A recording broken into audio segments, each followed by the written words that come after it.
Let's move to the AFC side of things, Dylan. The Dolphins travel to Pittsburgh to take on the Steelers Sunday in the wild card round. Jay Ajayi had himself quite the afternoon against Pittsburgh back in Week 6. At the time, Ajayi rushed for a career-best 204 yards on 25 carries and scored twice. He led the Dolphins to a 30-15 victory. It was one of 3 200-yard rushing games for Ajayi on the season. Le'Veon Bell was playing in his third game back from suspension and totaled 108 yards, did not score. Legit or nah, Jay Ajayi will once again have more total yards than Le'Veon Bell tomorrow. Nah, not gonna happen. Sorry.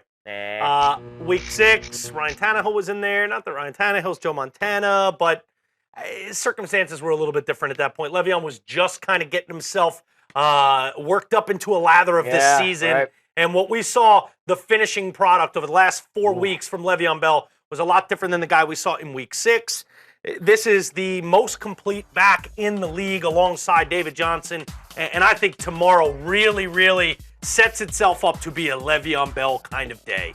I just think he's going to absolutely go off against this Dolphins defense. I think they're going to ride him. I think it's going to be cold. And I think both rush attacks are going to be each respective offenses. I think it's going to be where they kind of hang their hat tomorrow. They're both going to look to rush the football. I just think the Steelers are going to be more effective doing so. Part of the reason for that is their pass attack opens things up for Le'Veon Bell, and their pass attack includes Le'Veon Bell. All of those factors has me looking at 26 as the guy tomorrow. And when all the dust settles of the first game tomorrow, I think we're going to look at it and go, Le'Veon Bell was the best player on the field. And that's no slight on Jay Ajayi. I think he could have a good game, but no one's going to play like Le'Veon tomorrow, in my estimation. It's less than a 5% chance that Jay Ajayi has more total yards from scrimmage than Le'Veon Bell. I agree. You look at the Miami Dolphin defense, 30th in the NFL in rushing yards allowed per game at over 140. Le'Veon Bell, like you said, was just getting worked up into the lather of this season. Love that analogy. And right now he is fully cleaned off, out of the shower,